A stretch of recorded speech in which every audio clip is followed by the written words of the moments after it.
live. We are live. Welcome back to Talk Talk Live, ladies and gentlemen. Back in the new studio, new setup, all available on IG and YouTube. Yes, indeed. We are streaming live on IG and YouTube. YouTube and IG members can all get to see what I see on YouTube and what our members see on YouTube. So if you're on Instagram, do join in, do comment. I can see all of your comments here in the new streaming concept. So thank you very much for joining me on Talk Talk Live on IG and YouTube. Like, subscribe, comment on the road to 1,000 subscribers. Sponsored by Dun Talk, DUNTALK.com, DUNTALK.com. Looking forward to this. Yes, it's been a little bit of a while. I was out of town on business. I was out of town on business for Tuesday, so we did not host a show on Tuesday, but I'm back live tonight. Sorry, there's a bit of a delay. We just had some technical issues we had to run through. So we are back and we are live here, ladies and gentlemen. So thank you very much for your patience and thank you very much for joining us here on Talk Talk Live.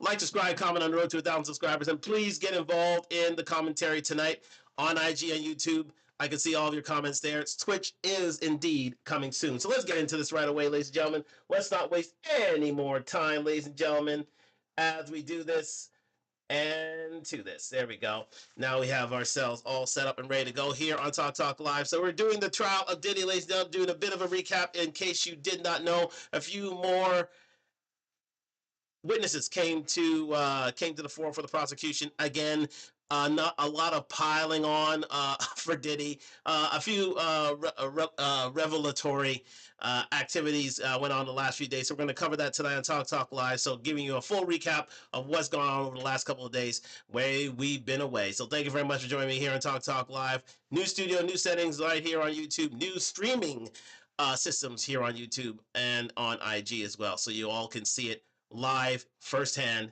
and we look forward to seeing you here on Talk Talk Live. So let's get into this. Thank you very much, TMZ. Thank you very much, Beckerman and Kaufman, for your expertise here, doing wonderful work in these YouTube streets. And we're going to get into it right now here on Talk Talk Live. Thank you very much for joining me. Let's go. Yes.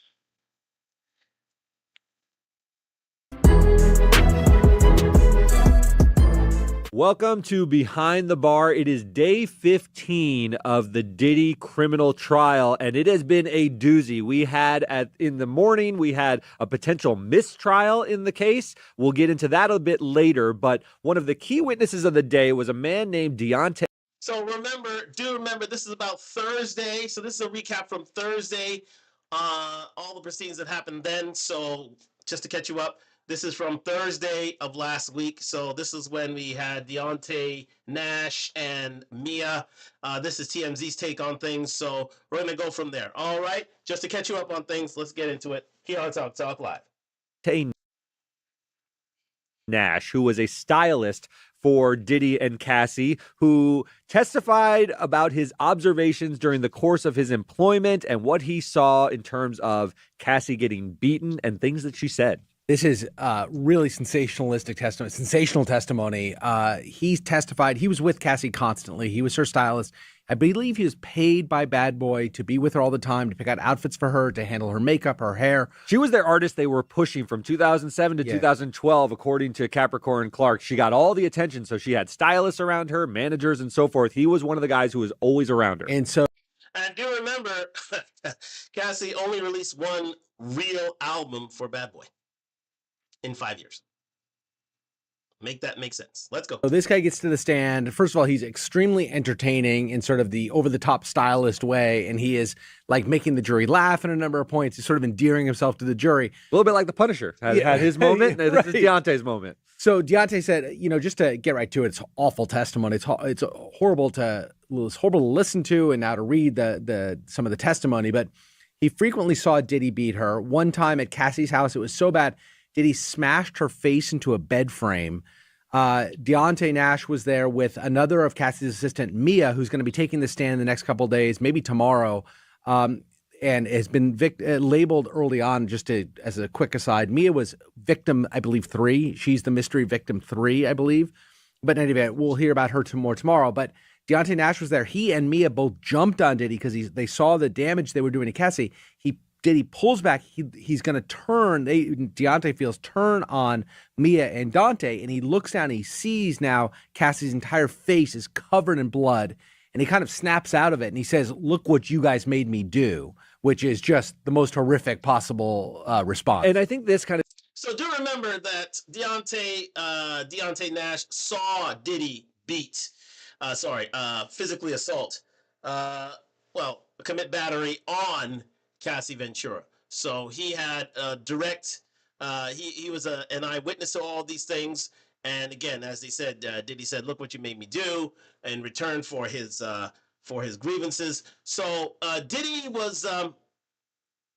This is direct. This is direct testimony. This is direct evidence from the one and only Deontay Nash. So again, this is some of the best evidence you can have. Is somebody who was an eyewitness to the assaults, and thus leading us to one of the predicate offenses for a RICO case. Let's continue.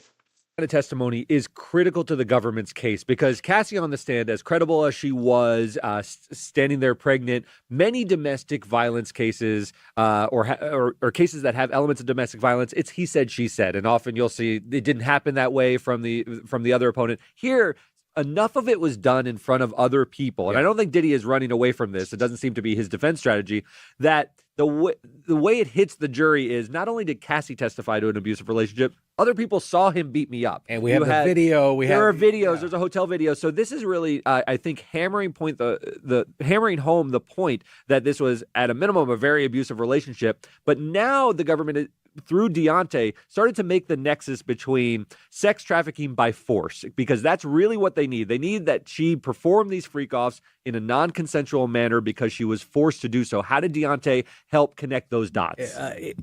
Very great point, and very specifically is how he did it. He said that he saw Diddy threaten to release sexually explicit videos of Cassie, which we've heard about before. It happened right in front of him. He asked if they would also. When Cassie was saying, "I'm really worried about this," Deontay said, "Aren't you worried that Diddy's gonna implicate himself too? Because isn't he in the videos?" And Cassie said, "No, he forces me to have sex with men, other than Diddy." And then he films that, he records that, and that's why Diddy's not implicated. He can release videos that just show me having sex with other people. She said she didn't want to engage in this sex with other men, but she said she did it because initially says Diddy wanted me to. Later, she says that she did it because she was scared that he would hurt her if she didn't. I mean, if you believe this testimony, it's devastating because this is what people have been waiting for: is did she feel forced into these freak-offs? Now, as a legal matter, this testimony, when someone is on the stand, Deontay is saying, "I recall this conversation with Cassie and Diddy. This is what Cassie said." Often that will fall under hearsay, because hearsay is a statement that is outside of court. So a conversation with Cassie outside of court, offered to the jury for the truth of that statement. So to say that Cassie actually said, "I'm scared of Diddy releasing the sex tapes," that would be hearsay. But here there's an exception to get it in. Yeah. What they're offering, what the prosecutors are offering this testimony for, is not that in fact Diddy did in fact make this threat. What they're offering it for is that Cassie felt that she was threatened. Her state of mind. It is her state of mind, and that's an exception to the hearsay rule. And so what they're offering it for is Cassie believed that Diddy was going to release this unless she continued to have the freak-offs. And there you get the elements you need to prove the case, and it's admissible, exception to the hearsay rule. You need that. I mean, many cases rely on these exceptions to hearsay, so it's not as if you should disbelieve it because, that's hearsay. Who knows whether she said it? It doesn't matter whether Diddy actually made this threat and you believe that those words were uttered. What matters is, did Cassie feel it? What was her state of mind? And if she felt like she was forced to do these things, that's admissible under a hearsay exception. So, well done there by Kaufman and Beckerman to explain the exception to hearsay. So therefore, you as a person cannot say that something, just in layman's terms, you can't say in court that somebody else said this and consider it admissible for evidence. You can't just testify and say, I saw someone who said that someone ran down the street and got hit by a car. That's hearsay. However, in this hearsay exception, Cassie is saying that through what I mean, what Deontay Nash is saying, well, he was on the stand, is that through her admission to him that she was under threat from Diddy for her life for the release of these tapes, then these is deemed as admissible because that threat was deemed to be true. So, with that exception comes the idea that indeed uh, Cassie can Cassie's Cassie's hearsay evidence can be admissible in court. So that's the hearsay exception because usually you can't say something that somebody else said and make that admissible as evidence. In this case, it was deemed to be by Deontay Nash to be true that Cassie confessed to him that she was under threat, and with that threat being testified to by Deontay Nash, it was considered a hearsay exception. If you understand that, let's continue. And well done by Kaufman and Beckerman for that explanation. Let's go. And let's get down to it. We all sitting here, you and I at least, we know, we believe in our heart of hearts that Diddy was forcing her at some level to engage in these freak-offs through promises of helping her career, through physical violence, through all sorts of torture and terror that he was putting her through. But it's not enough for us to know it and believe it in our hearts. They got to prove it. They got to prove it with specific testimony. And Cassie offered some of that, but it was more, there were a lot of reasons why she engaged in this kind of conduct. It was a lot of because she really wanted to please Diddy. She wanted to make him happy. She loved him. She said over and over again. Complicated 11-year relationship. Very complicated. That's the way to be. Very complicated. Here we have Deontay Nash corroborating that he heard Cassie say that the real reason she continued to engage in these activities is because she was scared of him. Yeah. And that is the crime. And it's devastating. So whether his credibility will be whether it'll land with the jury, we don't know. The jurors are sitting there and they may think this guy's a clown who I don't believe this testimony. But it's going to be hard because the prosecution in sitting him up there said, how do you know them? They established the foundation of, I was the stylist. I worked with her for a number of years. All of those things are not really contested. Yes. He was the stylist. He was with her for a number of years. And once you walk them down that path, it seems believable that he observed some of these things. All right. So indeed. So he was a key. Deontay Nash just reprising what Beckerman and Kaufman just said. Deontay Nash is a key witness because he was there to witness not only the battery of Cassie, but the threats to her reputation and to her person by Diddy potentially releasing these videotapes of Cassie and the freak-offs. And with that, ruining her reputation, not only with her family, but with the public as well. So, again, this is another predicate offense under the RICO. Okay, so what I'm going to do right now is I'm going to put up the predicate offenses of RICO so you all can see it for yourself as to what we are doing here. Offenses RICO. So that you know exactly where we're coming with this. So let's see. Here we go. So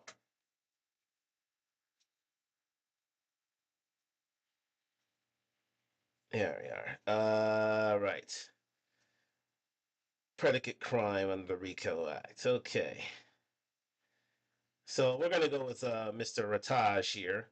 Predicate offenses here. So let's move on here. All right, so that wasn't a very good one. Let's go back to another one here. Let's see if on the let's see here. Predicate offenses. Here we go. Right.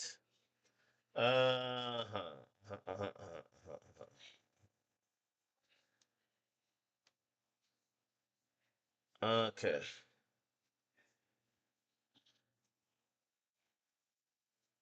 Huh.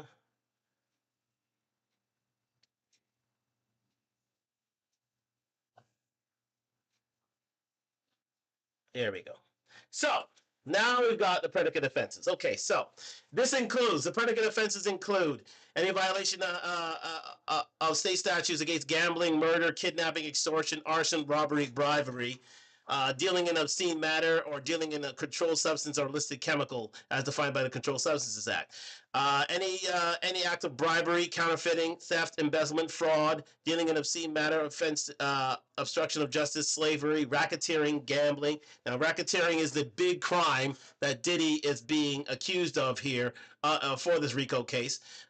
Gambling, money laundering, murder for hire, commission of murder for hire, or many other offenses covered by the federal, embezzlement of union funds, bankruptcy, fraud, drug trafficking, copyright infringement, money laundering, aliens, acts of terrorism. So a lot of these cases are going under racketeering here, and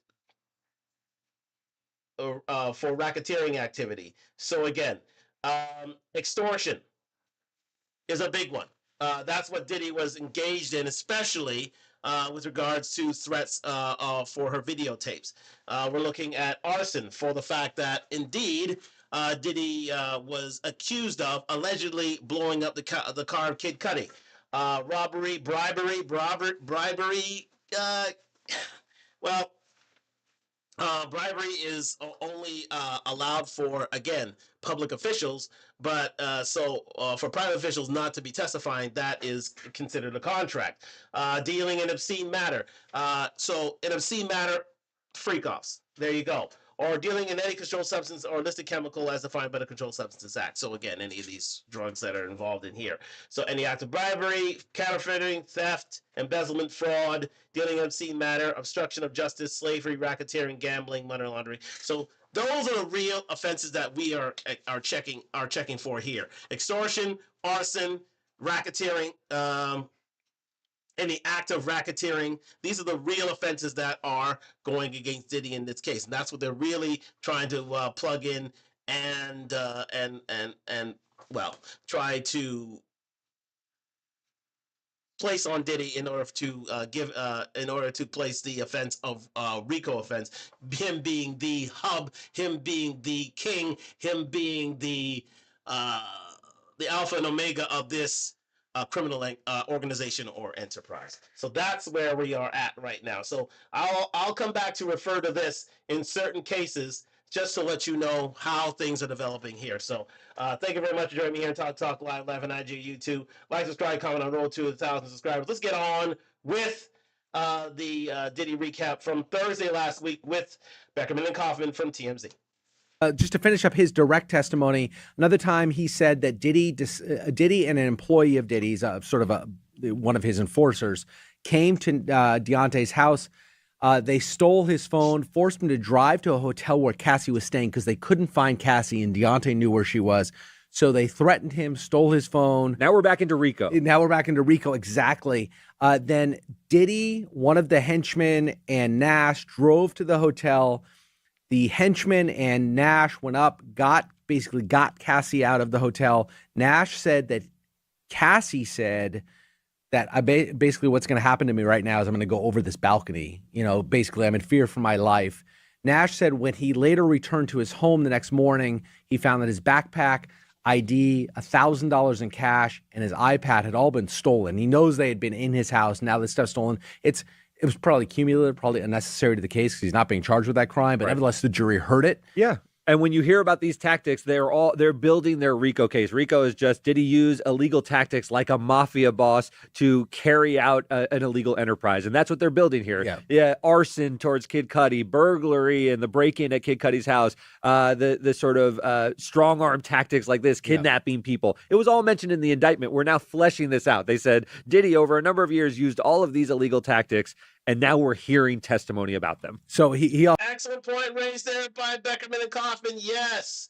And again, we refer back to the predicate offenses here. So again, kidnapping, in this case, taking Deontay Nash against his will to a place to obtain Cassie and get what they want from her. And also taking his phone, taking his money, allegedly taking his phone, his property, which he's not charged for. Again, arson, robbery, bribery, arson, extortion, arson, robbery, bribery. These are real predicate. Well, I would say kidnapping, extortion, arson, robbery. These are the predicate offenses that really are they're trying to stick on Diddy so that he can be considered can be convicted of a RICO charge. So again, they're bringing up all these witnesses again and again and again, including Deontay Nash, to slam this point home. All right. So again, let's continue with this. So again, as they said, they consider this is sort of akin to a mob boss trying to find his way, get his way in order to continue a criminal enterprise. So very well done there by Beckerman and Kaufman. Let's continue. Also, just to finish this up, said that at least one occasion Diddy got physically violent with Deontay Nash himself, just in these rages that he would feel towards Cassie, sort of lifted Deontay Nash up and threatened him. These are all the elements of control that go into what the prosecutors have Fair use, ladies and gentlemen. Sorry for that interruption. been trying to prove all along. Yeah. So let's shift gears. Let's talk about the mistrial. Yes. So there was a very big moment with a different witness on the stand. This was an arson investigator. You remember Kid Cudi testified that shortly after a break-in at his house, a couple weeks after a break-in at his house, someone came, cut a hole on the top of his Porsche, put in a Molotov cocktail, it exploded, and then the cops were called. During the course of that investigation of that arson, the cops lifted fingerprints, and they said that they were able to find the fingerprint of an unknown female. So then, in investigating the case, they looked into the break-in at Cudi's house a few weeks earlier. That break-in also had cops called, and fingerprints were also taken in that investigation. The fingerprints from the break-in were subsequently destroyed. The reason which we don't know. That happened in December 2011. They were destroyed in August 2012. That's a pretty short period of time to get rid of evidence. Oftentimes, evidence will be destroyed for perfectly innocuous reasons. It's a cold case. It's very old. It's been solved. We no longer need it in our files. This was not a cold case. This was an active investigation, right? It was a very active investigation. When this was said in testimony on the stand by the arson investigator, Diddy's lawyers jumped up and said, we need a mistrial. Right. And the reason they said that was twofold. One, by presenting the connection between the fingerprint of the unknown female from the arson and the fingerprints that were collected but then destroyed from the break-in, they've sort of insinuated that there's a connection, but they can't really make it. They can't make the connection because the fingerprints don't exist. The whole thing, right, is to connect Diddy, who we know through testimony was one of the people who had broken into Cudi's house, connect that testimony to the firebombing of Cudi's car, which they're not able to really link. Everybody suspects it was Diddy, but they're not able to link it. They were trying to link it through this fingerprint testimony, but the fingerprints from the house, from the apartment break-in, were destroyed. So the fact that they had testified to the existence of those fingerprints. Plants that idea. But then unable to prove it with the card. The defense is like, hey, you just prejudiced my client by putting in the jury's head that he was involved in both. And now all of a sudden, you can't even establish the piece of paper that might actually show it.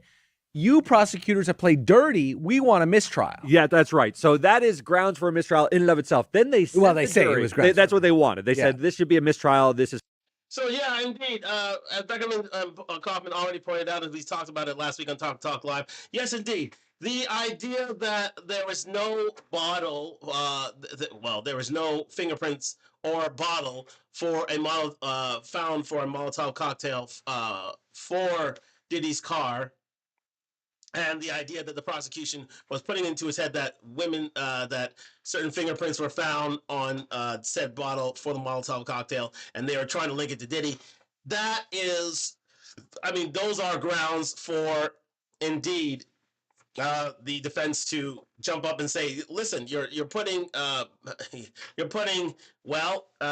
improper ideas in the minds of the jury. You're trying to discredit our client. You're trying to prejudice our client. We want a mistrial." So that is just a tactic by the defense to literally try to get their client off of any charge on a technicality. Now, for the most part, that doesn't work, but and especially in such trials. So, but again, it is a ploy that indeed the defense can use in order to try and get their client off of any charges that are available to him. So again, good on the defense, knowing that they're astute lawyers for trying to make such a plea. for their client make such a plea for a motion for a mistrial. However, let's just see what happens next. And I think we know what happens. It's it's nothing that it's something that the judge has said, you know what, it's we're gonna strike, we're gonna strike this from the evidence. We're gonna warn the jury that they should not take this into account when deliberating on their verdict. And again, they're gonna keep things moving. But let's hear from what Beckerman and Kaufman now. This prejudiced our client. They then send the jury out. Yeah. And they had a conversation with the judge. And in that conversation, they said, even worse, what you've done by the testimony about the fingerprints being destroyed is you've planted in the heads of the jury that Diddy was behind the destruction of the evidence. Yes, that's right. That Diddy sort of maybe paid an LAPD person to destroy evidence to get his fingerprints out of the break-in case. And so they're saying it's doubly harmful. It's harmful for that first reason. You're making a link you can't establish. And you're also insinuating in front of the jury that Diddy, a rich and powerful person, might have been able to destroy evidence. So this is really grounds for a mistrial. Now, the judge said. So again, good explanation on two fronts. That indeed Diddy's trying to destroy evidence and planning in the idea that of a causal link between the Molotov cocktail being found in Kid Cudi's car, which burned Kid Cudi's car, and Diddy being the conspirator and planner for said Molotov cocktail. All grounds for a mistrial. Let's continue. Not going to get this whole case thrown out on mistrial. What the judge did was told the jurors, brought them back in and said, please strike all that testimony. Ignore it. You're not allowed to deliberate upon it. It's as if it didn't happen, and we will move on with the trial. The motion for mistrial is denied, but I'm admonishing you to disregard that testimony. I'm striking it from the record. What's the practical effect of that?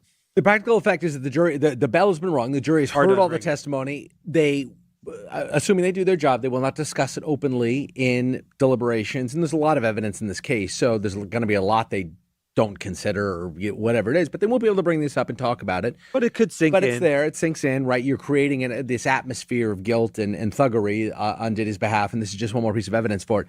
But what Diddy did was preserve an issue. He preserved an issue. So a few things. Number one, every single criminal case has evidence that is presented that the judge later instructs the jury not to consider during deliberations. It happens in every single case. Number two, there are motions for mistrials that are made by the defense in basically every single criminal case. It happens all the time. It's almost malpractice not to raise it. They have to, if they see an issue like this, raise it and try to get their client off. Number three.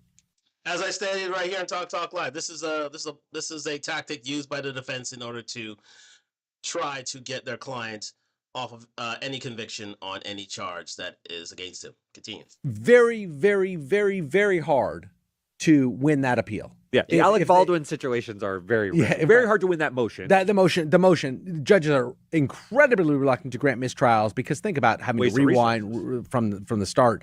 And number four, even if once they lose the motion, which they've now lost, the judge didn't grant their motion, very hard to win an appeal. That said, this is a thorny legal issue. I mean, I think prosecutors did play a little dirty here. Yeah, it's a little bit of dirty pool. I got to be honest. When you say something in front of the jury, the prosecutors know how that testimony is going to land. They've thought through it. These are very qualified prosecutors in the Southern District of New York, and they probably had an inkling that the jurors might make that connection, even though we can't make that connection. So is that dirty pool? Yes. Is it winnable for an entire mistrial in a case with this much accumulation of evidence? Not a chance. So yes, indeed. Well done there by Beckerman and Kaufman in that explanation. Yes. To make that causal link between the Molotov cocktail found in Kid Cudi's car and Diddy being the conspirator and the co-conspirator and part of the think tank in order to place said Molotov cocktail in Kid Cudi's car is dirty pool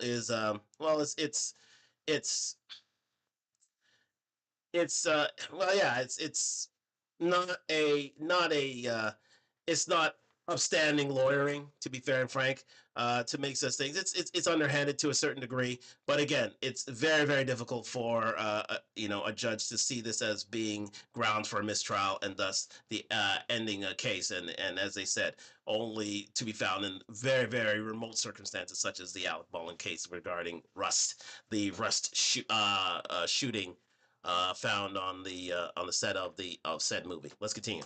All right, a few comments.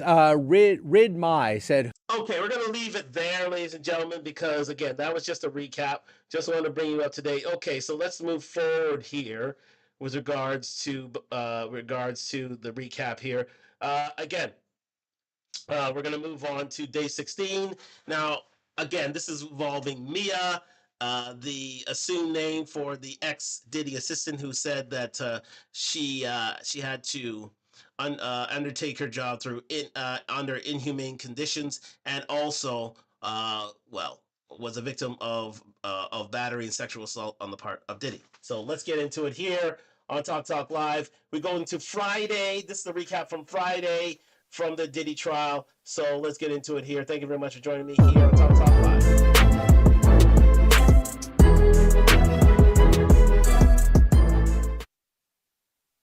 welcome back to Behind the Bar. It is day 16 of the trial against Sean Diddy Combs. Prosecutors today, Derek, called a witness previously identified as one of the named victims in the case, or I'm sorry, the unnamed victims in the case. She testified seemingly to what we've heard all along, basically that he treated her monstrously, largely yesterday, and then today she suffered through a long and hard cross-examination. That's exactly right. You're referring to the witness who is going by the name Mia. She is one of the anonymous alleged victims in the criminal indictment, and she's a big witness. This is her second day on the stand, so they have a lot of testimony that they're trying to elicit from her.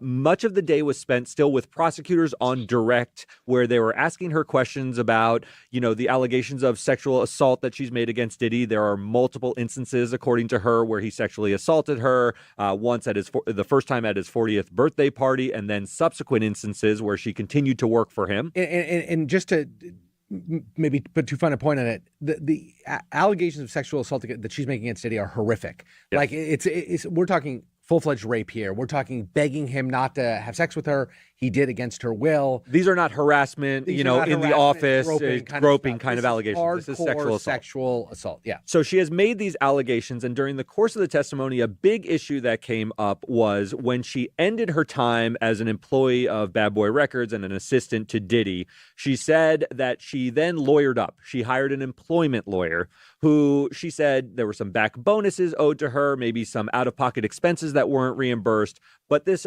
attorney made, according to Mia's testimony, a $10 million demand on Diddy.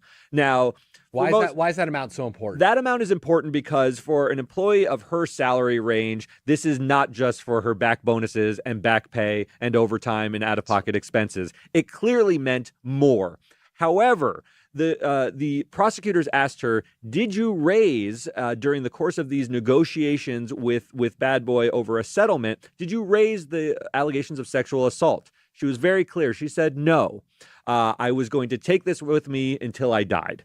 So she said that I made this $10 million demand. They ultimately settled for around $400,000. She says she got $200,000. Her lawyers got $200,000.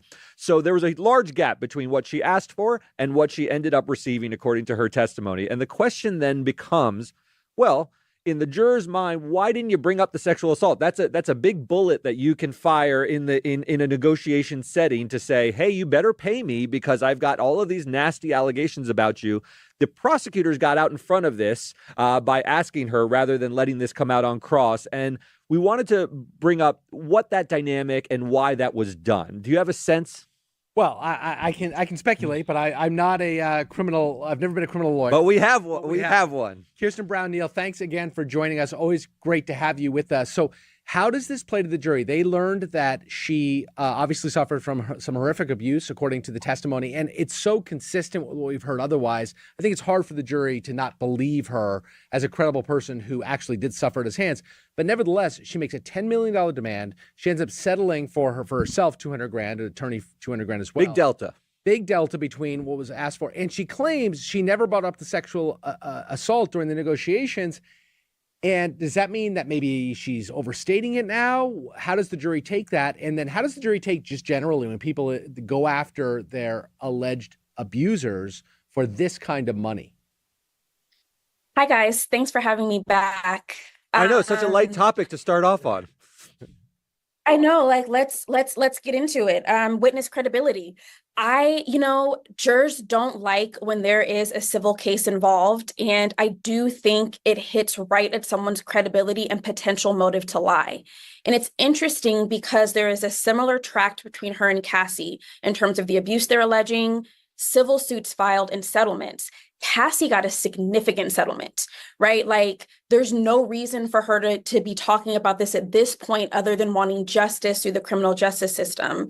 Whereas Mia got significantly less, as you said, Derek, than what she demanded, and then failed to mention all of the claims. Now, there could be a lot of reasons behind that. It is humiliating to have to talk about, this type of abuse.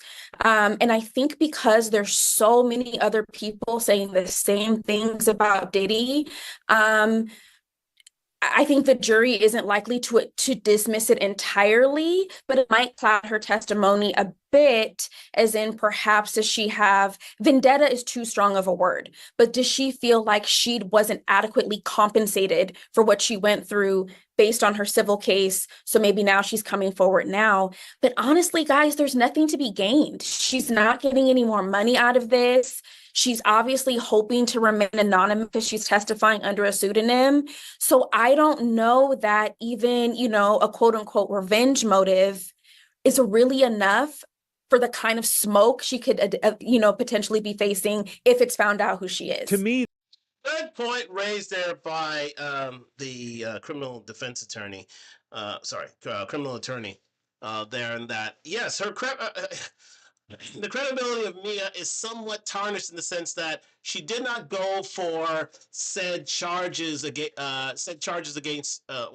She did not go for any sort of compensation during her civil case with Diddy those few years ago, and mentioned the fact that she was sexually assaulted at the time. Uh, Resulting in the lower settlement that she received, in response to Cassie, who laid it all on the line, showed, documented proof of sexual assault, battery, and also alleged rape against Diddy, and she received a settlement within 24 hours of $35 million. So again, it doesn't make it diminishes her credibility by mentioning the sexual assault now when she could have mentioned it then. And again, this could count against her with the jury. So again, although Mia did have some rather devastating testimony against Diddy, the fact of the matter is she could have revealed that in her own civil matter, leading to leading to her own larger settlement, but she did not mention it then. So again, could it be a lover scorn? Could it be that she is, making this stuff up on the stand as we go along? That remains to be seen. But again, so that's the reason why the prosecution wanted to get ahead of this, because on cross, it could have been detrimental to the prosecution to have Mia, all of a sudden befuddled and being found out as being uh, as misrepresentative of all the things that she mentioned with regards to her time with Diddy in terms of HR violations and also the sexual assault and battery of herself, which she could have mentioned very, very much during the civil matter that she had with Diddy previously, that she only received $400,000 for. Well, really $200,000, because half of her fees had to go to her lawyer. So that pales in comparison to what Cassie had in terms of her evidence, and she received a settlement, very, very much a large settlement, and that's the delta to which Beckerman and Kaufman were referring to here. So let's continue. The internet is going to internet and will probably out her. To me, this is the key. I agree with you entirely, basically. And I would also add that when she left her employment and she made the $10 million demand, there's a million reasons not to raise the sexual assault claims. There just are. She could feel re-traumatized. She could feel humiliated. She's not under any compunction. It's not compulsory for her to raise those. She could go into that room and say, I want $10 million and I think you should pay me because you, Diddy, know what you did to me and this seems like a fair resolution. Now that she's been called to testify, there's a risk of perjury if she lies on the stand about these things. There is, she gains nothing. There's no financial motive. I tend to believe witnesses and people who come into court and testify to these horrific things because there's no reason to lie. They can get in trouble. She could get in real trouble on this if you lie on the stand to a jury. A very good point raised there by Beckerman and Coffin in that. Yeah, I mean, for her to go on the stand and testify to these offenses, HR and sexual assault and battery alike, she's risking perjury. She's risking. And she's risking the credibility of the prosecution's case. So what she say must be true because she's going to be held. With regards to the truthfulness of her evidence. So we are indeed. We'll see if the jury believes her. But again, there is still that that bit of doubt in the sense that her credibility may be slightly tarnished in the fact that she did not take said offenses up in the civil case against Diddy. Let's continue. But he has been accused by. And this is pure speculation. No, that's right. Go ahead, Kirsten. This pure speculation, but her attorney also could have suggested that she don't include those allegations because how might Diddy respond to that? It is very different to be being accused of sexual assault and physical abuse and not paying overtime. And does the lawsuit land better, with the Combs Enterprises, with just work-related type issues that didn't even make the media, like we're all just finding out about this? Versus how salacious would it have been to say he raped me, he physically abused me, he was verbally abusive, so it could have been a legal strategic decision, but that's just pure speculation on my part. The other thing I want to bring up about this, we shouldn't envision Mia and Diddy sitting across the table from one another with their lawyers on either side. This is going to have done an arm's length transaction, lawyers over the phone, probably never even meeting in person, maybe one meeting between a counsel. The two parties, I doubt that she would have ever wanted to be in a room with him. So I can't imagine that happened. And so these are salvos being fired at long range against one another. And I just think it gives a different sort of feeling for why it is you don't bring it up. You have your lawyer. By the way, the $10 million number to me is a wink and a nod at what Diddy knows happened, right? Right. That number's so big. You're saying to him, look, I got the goods on you. A hush money payment because I have the goods on you. The fact he only paid $400,000. Apparently, we know that he felt he was untouchable. We know he felt he was impervious to any claims against him. Say what you want. I don't care. You can't prove it. And in the meantime, I'm just not going to pay you more. Let me play devil's advocate for a second. As a juror sitting there, when you hear that she made the $10 million demand, those initial salvos are always huge. You never think you're going to land at $10 million when you ask for $10 million. Yep. But she did walk for a very small amount relative to the $10 million. So that has to plant, if you're a skilled defense attorney, and on cross they haven't raised this particular issue, but she will be back on Monday, and I suspect it will come up. Why did she walk for so little?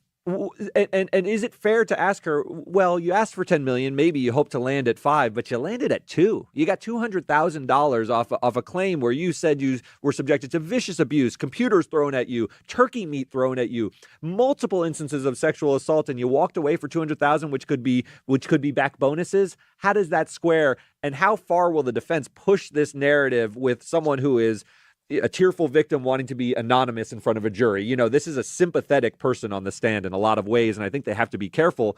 But they've, to this point, been pretty forceful as well with her, different than Cassie. So yeah, there is that inkling of doubt. That there is that sort of threat that could be put out there by the defense, and that on cross, as Beckham and Kaufman were saying, that this could be indeed slightly could hurt the credibility of Mia in this case, in the sense that she could have easily brought up all these HR violations, sexual abuse and battery in this matter. But she didn't, and she settled for way less than she was asking for, $10 million. So it was a wonder why she didn't mention in that case. So again, this could hurt her credibility. Let's see. We'll see what happens with regards to the cross examination of Mia as we move through this. I'm sure it. Well, I believe it has already happened, her cross examination. So we're going to go over that, and we'll see if indeed the defense takes advantage of this course of action by Mia and her uh, legal team in terms of her lawsuit with Diddy. Let's continue. And it's interesting, and maybe because the optics of doing that with Cassie didn't work, you pick a different victim to push a little bit harder. Part of this settlement could have been to a non-disparagement agreement, that she wouldn't disparage Diddy publicly beyond this, and he wouldn't disparage her. Because remember, was it Christina? Not Christina. Capricorn? Who's the Capricorn? Yes, I'm Capricorn sorry. Clark, yeah. Said that she couldn't get a job when she left Diddy, and so maybe Mia's thinking about future, job prospects, and I walk away for, again, by $10 million standards, a relatively small amount, but maybe I get a recommendation, or maybe he doesn't, overtly disparage me or keep me from being employed in the industry. That's a good point. I mean, she may have. Very good point raised there by the defense, by the criminal attorney. She is she brought to the light the fact that there may have been a non-disclosure agreement, an NDA raised by Diddy's defense team, saying that for this settlement, you're not allowed to speak of any sort of assault or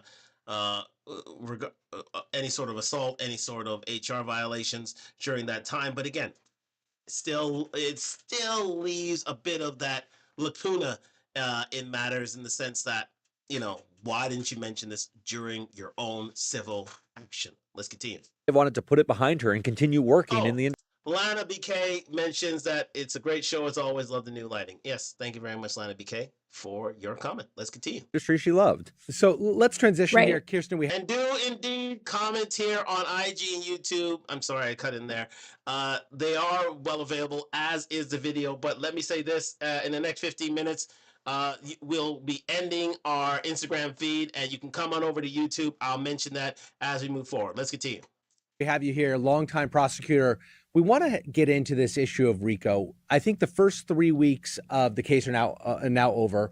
And one of the big questions is, how are prosecutors going to try and establish their RICO case against Diddy? We understand the sex trafficking case. It's very straightforward. We understand this idea of coercion, right, of convincing, of cajoling Cassie into committing these sex acts and taking part of these freak-offs.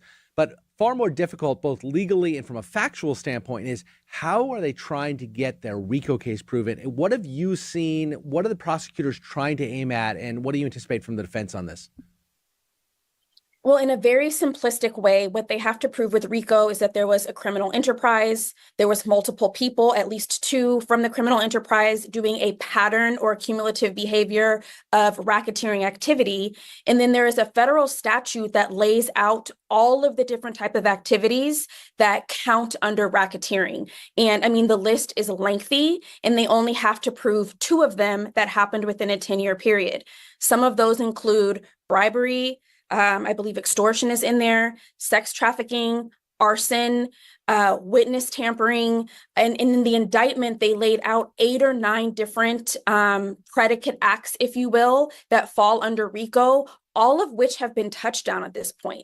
I mean, I think the prosecution, and clearly they have weeks to go, is far from fully making their case, but they seem to be well on the path, and they are hitting and have hit at least 2 of those predicate acts that make up racketeering.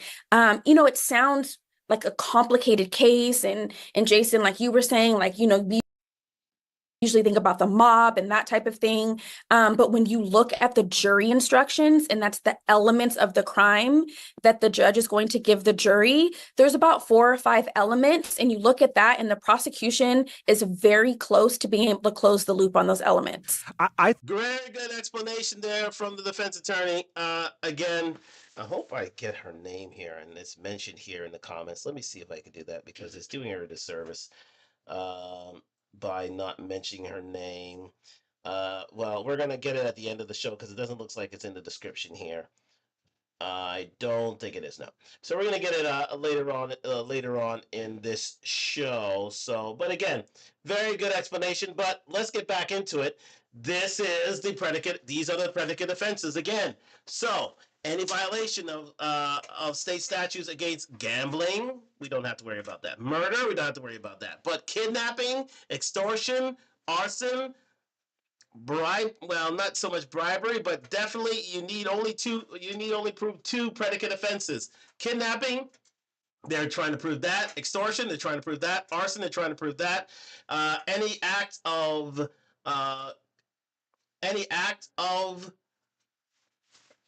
obstruction of justice, racketeering, they're trying to prove that. Embezzle, bankers, that drug trafficking, copyright infringement, money laundering. So really the real predicate offenses they're trying to prove here are kidnapping, extortion, arson, and any act of racketeering. So those are the predicate offenses that we're really trying to establish here. She was also referring to sexual assault. I don't see that as a predicate offense. However, in delving deeper in USC section 18, in USC sections 1961, it may be mentioned in there. Again, I'd have to do my legal research on that, but yeah, those are the real predicate offenses that they're trying to establish here at the U.S. Attorney's Office. On behalf of Cassie Ventura and many of the victims of Diddy: kidnapping, extortion, arson, and racketeering. So let's continue back with the show. I think you're right. And I think some of the hang up people have when they look at the Rico case is this. I'll sort of set it out like this. When I think of Rico and Diddy, I would think he was the head of Bad Boy Records. How did he deploy crimes, arson, bribery, extortion, to the benefit of that enterprise? How did he run Bad Boy? Did he put a gun to artists' heads and say, sign this contract which hands over all the royalties, or go to Suge and say, give me this artist and send him over to Bad Boy, or else I'll slash your tires or light your car on fire?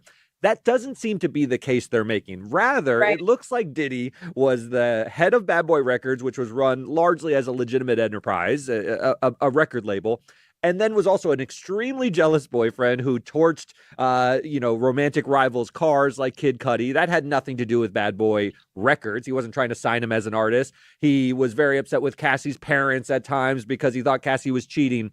And I think the disconnect for some people, including Harvey, has struggled with this is, how does that constitute a criminal enterprise? He's not trying to profit from it. He's just a freak. He likes freak offs, and he has these personal consumptive habits that are odd. Kirsten, before you respond, I think what you're saying is really a good point. What they've laid out is a lot of predicate acts. Yes. But towards what collective goal? The goal seems to be the predicate acts, the sex trafficking, the arson itself, the jealous boyfriend stuff. But those aren't the underlying criminal enterprise. Those are the predicate acts that He wasn't running a sex ring for profit. He wasn't trafficking individuals, and that's the way he was making money. He just liked freak offs for his own ends. Kirsten, what you got? Very good points raised there by Beckerman and Kaufman in that, all these predicate offenses of extortion, arson, theft, racketeering were all for Diddy and his appeasement. It was strictly for freak offs. It was strictly for control of others. It was strictly so that he could, control others to make sure that he's having a good time, make sure that he is getting what he wants, basically. So he's not exactly entering into a criminal enterprise of in and of itself. They're trying to show offenses. So he's not really the head of a criminal enterprise or a criminal organization, for that matter, a RICO organization in and of itself. It was just simply Diddy doing these things in order to get what he wanted, which was sex, which is basically sex, drugs, any sort,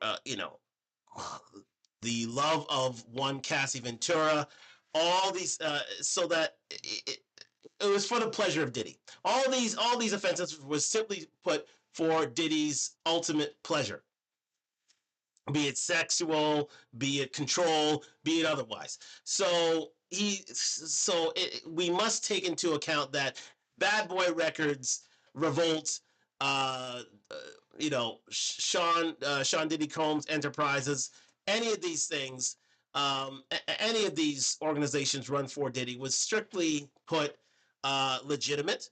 However, when put to proof, it was simply put that Diddy engaged in all these RICO charges just for his appeasement. Let's continue. Derek, you're right. There's clearly, legitimate businesses, multiple businesses he was running. We heard the records, we drank the vodka, we wore the clothes. So we know all of the legitimate things that the Combs enterprise was doing. But he was also using some of those same employees to set up the freak offs, clean up after the freak offs, using company money to pay for the freak offs, and company employees to kind of perpetuate what it is that he wanted to achieve in his personal life. And now I think you're right, though. The prosecution really is going to have to link up how is what he's doing personally different from how he's running his business. But that intersection seems to be the number of people who worked for the business that he also had essentially doing his dirt.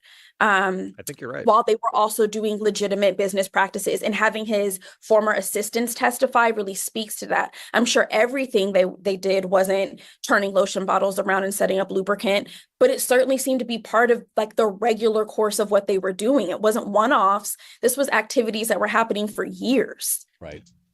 Very good point made by the defense attorney there.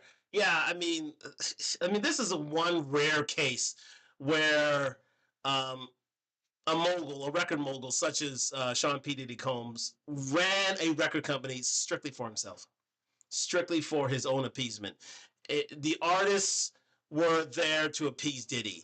The record company was there to appease Diddy. I guess his entertainment arm, Revolt, had its own value, and had had its own, was, well, created so that strictly for a for-profit basis, and but it wasn't for the aggrandizement of Diddy. A lot of these businesses that Diddy really ran was for himself, was in order to promote himself, in order to put himself in the forefront. And I mean, that famous speech, funny enough, by Suge Knight at the Source Music Awards way back when, I think some 30 years ago, when he literally accused Diddy of running the enterprise for himself, and having artists so that he can just promote himself, ring true, quite simply, and especially during these freak offs, and especially during a lot of this coercive and predicate offense acts under the RICO Act. It was all done for Diddy, to be fair. Let's continue. One of the things we heard recently, the timing of this trial. So prosecutors again have been on for 3 weeks. They're estimating another 3 weeks after that. And then we heard from the defense they may put on a 3-week defense, which seems like a really long time for the defense. What witnesses do they legitimately have here? That is really long. And just to contrast that a little bit, the Karen Reed trial is happening right now.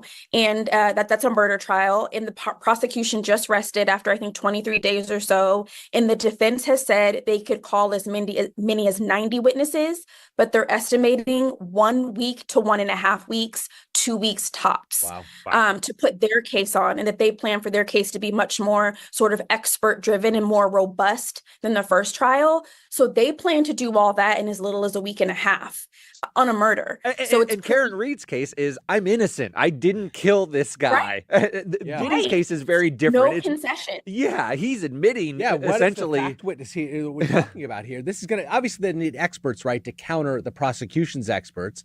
The one expert we've heard of is somebody who said that basically a lot of women get involved in situations where they don't feel they can leave, notwithstanding the the physical freedom to leave, the emotional freedom is not there. But employees who had happy experiences at Bad Boy are useless to the defense's case. Yes. Right? Because if he had a bunch of personal assistants doing the freak offs, but then he also had some record guys in suits, that doesn't help him in any way to bring those people in and say, I worked at Bad Boy and had a perfectly pleasant experience. But they're probably going to trot them out and put on, what'll essentially be character witnesses to talk about, the non-toxic work environment or how wonderful of a guy he was. And at the end, I expect the prosecution to say yes, and there are probably a number, if not hundreds of thousands, given this man's profile, of people who can say they had a wonderful experience working for or being in association with or in the presence of Diddy. But clearly we've heard from people who had completely different criminal experience working for him or being in a relationship with him. And both of those things can be true. His culpability isn't limited because he got along with some people in the company. I got to say, very good point raised there by the defense attorney in that, yes, it's a preview of what's to come for the when the defense puts on its case, and those are character witnesses. You're going to hear loads and loads and loads of character witnesses saying Diddy was a great guy, Diddy was a great employer, Diddy was a great boss, Diddy was an upstanding individual, great for the community. Diddy gave to charity. Diddy did this. Diddy did that. So positively that it's a shock to them to see that Diddy's involved in these sort of offenses, and really they don't believe that Diddy carried out many of these offenses as well. So that's just a preview of what's to come from the defense. A lot of character witnesses, a lot of people saying that Diddy was a great guy, as in most cases. But for it to take 3 weeks for such a matter to resolve, that is something. That's quite extensive, as the defense attorney already said, because as they were saying, a murder trial, trotting out 90 witnesses for the defense will be done. All their testimony will be done in a week and a half, 2 weeks tops. So for it to go to 3 weeks and beyond is indeed extraordinary. But I think in such circumstances, even if there are no cameras, it's an extremely sensational case. And a lot of grandstanding will be involved, especially not only by the witnesses, but the lawyers. So get ready for a lot of, theater, to be fair and frank. Let's continue.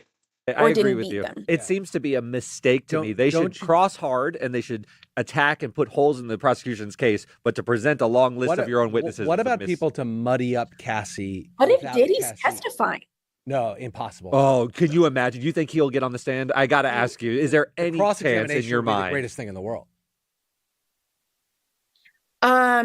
My gut instinct says no. However, when you were dealing with domestic violence, and it's not a domestic violence case, but there's a lot of domestic violence alleged, sex crimes alleged, a personality type of those kind of offenders is usually pretty narcissistic. And a narcissist thinks that they can explain their way out of most things.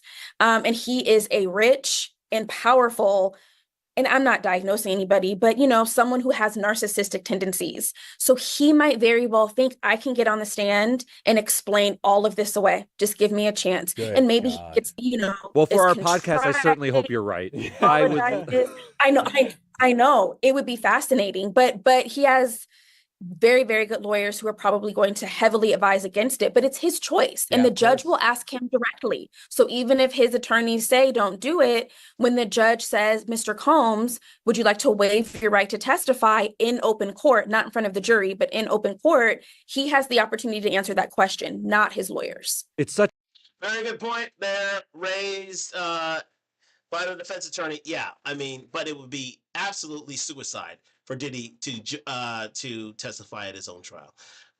The prosecution would have a field day. His credibility would be at stake. But as the defense attorney was saying, as potentially narcissist, as allegedly narcissist as Diddy may be, he may just risk it all in order to explain away all of these accusations of sexual assault, battery, extortion, coercion, any of these predicate offenses, and show that he is a great guy. But I think his lawyers will advise him very, very forcefully not to testify in this case because, again, it could lead to his downfall overall. Let's continue. Such a good point. And you're right. He might think, I could turn on the charm. I've been eyeing these jurors. I see ones that are looking me in the eye during the trial, and I want to talk to them. I got to tell you, 5 minutes of mock cross-examination by one of his skilled lawyers. So just to let you know that we are at the hour mark here. Now, we could be continuing with Instagram. If my technical staff could be on guard or can be on guard and let me know if Instagram is continuing. But if not, then please come over to YouTube. We are continuing on YouTube here. That will not go away. But for Instagram viewers, please understand that the hour is up and we need to have you move over to YouTube if the feed is over. That is if the feed is over. If not, please continue watching. But if not, please come over to YouTube. Thank you. Diddy, should chasten him. Should chasten him because I could cross-examine Diddy and make him feel really bad about himself. Just play that video over and over again. What were you thinking exactly here when you landed your foot in the back of her head? Yeah. But think about it. I mean, a narcissist truly might think, I can charm them. You lawyers don't know as much as me. Remember when Alec Baldwin did that interview? Yes. And it sounded like he was in control. And we were thinking, why would his lawyer let him give that interview? Because Alec Baldwin said, I'm giving a fucking interview. Right, exactly. And you're not going to stop me, suit. Right. All right, Kirsten, thank you so much. I mean, a lot of people. Please, more. Yes, we'll take it all.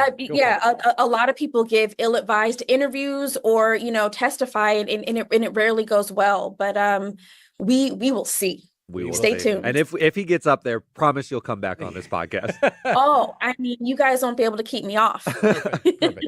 All right, Kirsten, thank you so much. Kirsten Brown-Neal, thanks for joining the podcast. And we'll see everybody on Monday. See you guys. See ya. Thanks, guys. Take care. Okay, ladies and gentlemen, we're going to end it there. No, not end it there right then. That is a Friday diagnosis there. So again, Mia was on the stand. Thank you. That was perfection. Excellent. So they got into a few extras there. They didn't exactly finally edit things as you clearly heard. So let's get into Monday, day 17. More witnesses. We're finally getting caught up onto week 4. We're into week 4 of the Diddy trial, the beginning of week 4. So let's get into it here with TMZ. Thank you very much for joining me on Talk Live on IG and YouTube. Like, subscribe, comment on the road to 1,000 subscribers. Let's get into it.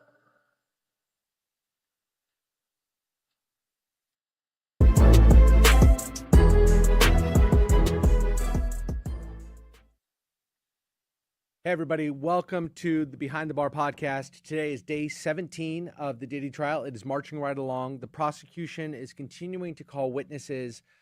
Today was actually the cross-examination, or primarily focused on the cross-examination of a woman by the name, or is going by the name of Mia. So again, this is Monday. This is what happened Monday in the case. So Mia is being cross-examined here. That was a witness who, again, we just mentioned, only sued Diddy for $10 million, only received $200,000 for allegations of improper workplace conditions. So only HR offenses, and did not include sexual offenses, for which she could have received a lot more because she was suing for $10 million. Let's continue. She's been identified by the prosecution as victim number 4 in this case, victim number 4 of Diddy. She testified largely on Thursday and Friday about the mistreatment that she suffered at Diddy's hands, the fact that she felt scared, intimidated by him. She saw Cassie undergoing quite a bit of both physical and emotional abuse at the hands of Diddy. And so today, the defense took aim at her, really went at her very, very hard on cross-examination. The general through line of the questioning and the testimony, at least in the morning on cross-examination, was why it is that Mia never contacted law enforcement about the abuse she allegedly suffered at Diddy's hands, nor did she ever consider reporting it or asking any third party to do so. It was a lot made of that. Obviously, the defense, we can argue about whether that's even relevant, whether or not it matters at all, that a victim of an alleged victim of this kind of abuse doesn't go to authorities, to friends. She acknowledged she had never really gone to anybody with this. We can debate whether or not that's even relevant. But nevertheless, this is the tactic the defense has tried to take to discredit these witnesses. This is what defense lawyers do. They try to find any chink in the armor that they can, and they go after witnesses on cross in an effort to sort of undermine their credibility with the jury. Now, Mia admitted that she had not done any of this, that she had never reported. More to the fact, she had actually stayed in an employee relationship with Diddy for, I believe it's 8 years. And during that time, she never went to anybody with these alleged allegations of abuse. She also, Diddy on his lawyers on cross-examination put before her a number of really laudatory texts that she had written to Diddy, really thanking him for the time working with him. And they're obviously using this, again, to undermine her credibility, undermine the credibility of what she testified to on direct, that she was under his thumb, that she was abused both physically and emotionally. And they say that her conduct, both during these years of abuse, during the years of the employment relationship with Diddy, and also after the fact, undermine that credibility. Basically say that this was just an effort to, this testimony is an effort to target somebody that she grew to dislike. You'll recall that she had previously gone after him, tried to sue him, threatened to sue him, made a demand of $10 million. It came out last week that she had actually settled that case for $400,000, $200 to herself and $200 to her counsel. And they made a big, the defense did quite a bit on cross-examination today about how that, again, undermined her credibility. And we learned from the person we spoke with on Friday, Kirsten Brown-Neal, that jurors hate it when people that accuse other folks of wrongdoing have gone after them for money first. And so it was important to the prosecution that they try and cure this witness. They did so a bit on Friday. They tried to get in front of this testimony. And then today on redirect. So the way it works procedurally is that the prosecution asks their questions, the defense has the opportunity for cross-examination, and then the prosecution goes back to them with additional questions to try and build them back up again. Everybody takes hits on cross-examination. It's the way it's played. But they then go in and try to resurrect her, try and reclaim the narrative, and get her to, again, in the jury's mind, seem like a believable witness. During redirect, Mia testified that So again, just to stop before we go on to redirect, yes, it seems that the defense used were really pressing the issue as good lawyers as they do, pressing the issue of why she did not, as why Mia did not, you know, bring up the fact that she was sexually assaulted in her civil suit against Diddy. Also brought up text messages that she was, she loved being employed by Diddy, and that she enjoyed her time working with Diddy, and all during the allegation of sexual assault. So again, it sort of hurt the credibility of Mia in this instance. Very good job done by the prosecution. One of the few times in which the prosecution win points for their cross examination work. However, and that forced the prosecution to indeed re-examine the witness to try to not let her testimony, which they really wish to rely on, to go astray, and to be deemed by the jury as being well, less less evocative, less well, damning against the likes of Diddy, less, exculpatory and harsh on Diddy, and trying to win points back for the prosecution in this instance. So we're just getting into what indeed the reexamination centered around here. Let's continue. promoting events and projects on her. I'm sorry. Let me start with this. On redirect, she testified that she never disclosed the alleged sexual assault or other abuse at Diddy's hands to the Human Resources Department or to anybody else, because she said they wouldn't have believed her, and she would have been fired immediately. She said that how much she needed this job. It was her sort of ability or her way into this entire industry that she so desperately wanted to be a part of. She said that she would have been, Diddy had so locked down the narrative. People believed in him so strongly that she would have been portrayed as, this is a quote from her, a crazy person making everything up. She had been accused on direct examination of promoting events and projects on her social media page and showing that she was just in it for for the money, basically, again, trying to undermine her credibility. She testified on redirect that promoting those events was just part of her job. But when Diddy believed she wasn't doing her job, Mia said that she would be screamed at, humiliated, made fun of, and her job would be threatened. Again, this was just another attempt by the prosecution to paint her as somebody that was truly victimized by him and didn't feel the freedom to get out. Obviously, this is not just Mia we're talking about. This leads directly to the testimony we heard from Cassie, where she too felt victimized, felt that she couldn't get out, felt that her career would be damaged.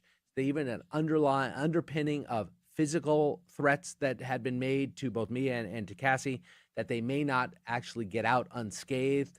So again, very good point raised by Mr. Beckerman, I believe it here in this case.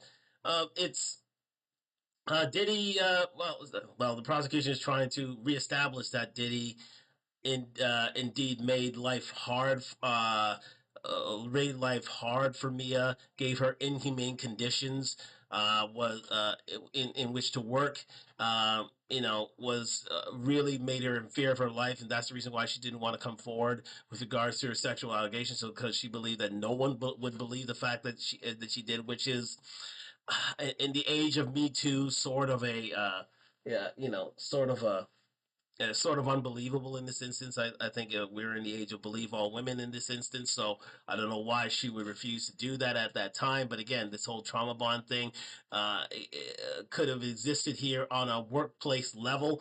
And they're trying to make a causal link. They're trying to make the linkage between the threats, the extortion, the predicate offenses that Cassie suffered from with the offenses that Mia suffered from. There is a pattern of behavior on the part of Diddy where Diddy gets where he wants. He threatens your person, your freedom. He takes what he wants in terms of sexual gratification, and then you are left in silence and having to suffer in silence in terms of the crimes against them. But again, I don't know how believable that will be in this instance, knowing that we are in the post Me Too generation. But again, it was the job of the prosecution to make their witness look relatively good because again, I think the defense would have won points in terms of their cross examination of Mia in this instance. Let's continue. Mia said today that she feared that she would lose everything she had ever known. She testified that when she tried to leave her job at one point, Diddy's chief of staff told her to go back to work. She also said she feared for her physical safety, saying, "I just knew his power and his wrath." It's compelling testimony. And again, it's up to individual jurors. And we keep going back to this adage that Diddy only needs one juror, to ask out loud, why is it that Cassie didn't leave? Why isn't that Mia didn't just leave? It's because the conclusion they want this one juror to draw is that maybe you can't believe what they're saying. Maybe this was just a money play by both of them. And when that didn't work out well, now they have a vendetta against him. Now, again, this is not something that I am signing off on at all. Now, do you remember we talked about that on Talk Live last week with regards to Manosphere Highlights Daily, MHD, with regards to how Cassie may have, uh, extorted Diddy of herself for $35 million. However, she did suffer through a lot of coercion and a lot of crimes against Diddy, which were caught on tape. So again, that may have been earned, but in this instance, it may ring true that indeed. Mia did was trying to cash in, that she had a vendetta against Diddy, but the fact of the matter is she didn't carry it out. So to the extent that the Me Too generation has created this type of female, this modern woman in this instance, is something that indeed can weigh in the minds of a jury going forward, or indeed they would be deemed as believable, and that's part of the reason why indeed the prosecution re-examined their witness in order to try to claw back her credibility. Let's continue. We have, reams of scientific and social evidence to show that oftentimes women who are in an abusive relationship, typically women, men as well, but typically women who are in abusive relationships, stick around because they are terrified of their abusers, because they are under the psychological control of their abusers, and they feel, rightly or wrongly, that they have no choice. And sometimes, and in this case, both Cassie and Mia have testified that they felt that if they left, they would be, in Cassie's case, subjected to the disclosure of these very embarrassing videos, also potentially physical harm. Mia testified that she was afraid what might happen to her. They both point to the testimony of Kid Cudi and others to suggest that Diddy is capable of great violence when he doesn't get what he wants. And so that's what the prosecution is trying to get the jurors to feel, is that these women had no choice. They were caught in this, underneath within the sort of under the foot of this true monster who was capable and willing to do anything that he could to preserve his empire. So again, getting back to it, we go back to the predicate offenses. Again, as the prosecution is always doing this, the U.S. Attorney's Office, they're always trying to do. They're trying to prove kidnapping. They're trying to prove extortion. They're trying to prove arson. They're trying to prove bribery. Dealing in obscene matter, dealing and any sort of racketeering, any sort of coercion. These are all things that are meant to be predicate offenses, as you can see here, leading towards Diddy being landed on RICO charges, being the head or the hub of this criminal organization. So they're trying to reestablish that. They're trying to, show that there is a link between Cassie and Mia and many others who have already testified, including let's go back into it. That's why we're all including we're looking at seeing Carrie Morgan, who was abused by Diddy. We're looking at the uh, uh, who else? Again, Cassie. We're looking at where is it now? Right. Yes. So the likes of Carrie Morgan, the likes of Amia, the likes of also Kid Cudi. He could be he can be put into this line of questioning, and all these other witnesses all show these sort of predicate offenses leading to Diddy being head of a criminal organization, not necessarily a mob, not necessarily a negative or a criminal organization in and of itself, because he had legitimate businesses, legitimate organizations that he was in control of. But it was all in all these negative offenses were to appease Diddy himself. Many of these companies were for the appeasement of Diddy, really and truly, and his family, of course. Let's continue. Oh, sorry, we are moving down here. Yes, we're moving away from that. We're back on here. Sorry about that, ladies and gentlemen. Oh, wow. All right, ladies and gentlemen, there we go. Back again. That was the general focus of today's the direct and the cross of Mia. There was another witness put on who talked about again, back to this idea of cleaning up after these freak-offs. We don't have to go too much into that. I think it's largely redundant of the testimony that we've heard before, but you're going to hear it again. The prosecution is attempting to get the jury to realize this man was sort of an insatiable, not just sex addict, but somebody who was willing to do, say, cajole, harm, whatever it was, to keep his reputation unsullied. SAS 1000. Okay, we're going to leave that there. We're going to keep moving forward, ladies and gentlemen. So we moved from Monday. We're going into Tuesday here. Thank you very much to TMZ Live. Courtesy of TMZ Live and the Behind the Bar, Diddy in Court, day 18. So we're going to what happened yesterday. We're here on what happened yesterday on the Diddy trial. So, as it says here, Diddy's secret deal exposed by a key witness. So let's get into this on day number 18 of the trial. And let's go back here, bang, and let's get into it, ladies and gentlemen. Thank you very much for joining me on Talk Live on IG and YouTube. Like, subscribe, comment on the road to 1,000 subscribers.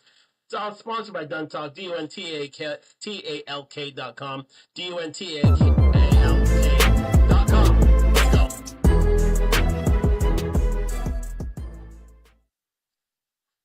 Day 18 of the Diddy trial. Welcome to Behind the Bar, everybody. Derek, today was all about hush money payments. This $100,000 that Diddy paid to keep the Cassie video from ever seeing the light of day. This was an incredible day of testimony, really bombshell stuff. A man named Eddie Garcia, who's a former hotel security officer for the Intercontinental Hotel, which is the site of the infamous Cassie beating video from March of 2016, discussed what went down in the wake of seeing that video as a security officer. And it was incredible. So he's on the stand, and what he described was seeing this video and recognizing that, wow, that's Diddy and Cassie, and getting a phone call from a woman named Christina Coram. Christina Coram is referred to as KK a lot in the trial. She is Diddy's chief of staff. And she has been named countless times, dozens of times, including named as a defendant in many civil cases. Those that what is it, 50-some civil cases Yes. that have been brought by Tony Busby mostly against Diddy. The civil cases that are lurking everywhere and are going to be, presumably go to trial long after the criminal case is over. Christina Coram has been named as a defendant in many of these for basically aiding and abetting Diddy's illegal activity. That's right. The prosecutors have built Diddy into this criminal mastermind. That's the center of the RICO case, but all criminal enterprises have lieutenants. And it sounds like they're setting up Christina Coram as one of these lieutenants who fixed things for Diddy, essentially, when things would go wrong. She had a formal position. She was sort of the chief of staff of Combs Global Enterprises. But in this instance, she called and said she spoke with Eddie. Eddie said he got on the phone with her, described that he had this video, and she said, this is going to be very damaging to my client. I need this to go away. He said, I can't do that for you. The video exists. I understand it would be damaging to your client, but I'm gonna have to run this up the food chain. He goes to his supervisor, who is a man named Bill Medrano. And Bill Medrano says, okay, I'll make it go away, according to Eddie's testimony, for $50,000. He says, in exchange for that $50,000, I will wipe it off our servers and give you a flash drive. Eddie says ultimately what Diddy agreed to pay was $100,000 because Eddie needed his cut, and another man named Henry Elias also got $20,000. So here's the breakdown. $100,000, according to Eddie, was handed to him in a brown paper bag, really the stuff of mafia legend. The stuff of RICO actions, too. The stuff of RICO actions as well. $50K went to Bill Medrano, $30K went to Eddie. He says he bought a car in cash with the money, and $20,000 went to Henry Elias. This was the hush money payment. He says they were handed a flash drive to Diddy, and they got the deal done. Of course. Now remember, this is not considered illegal. This is because bribery is the use of money to coerce a public official to doing the will of the paying individual.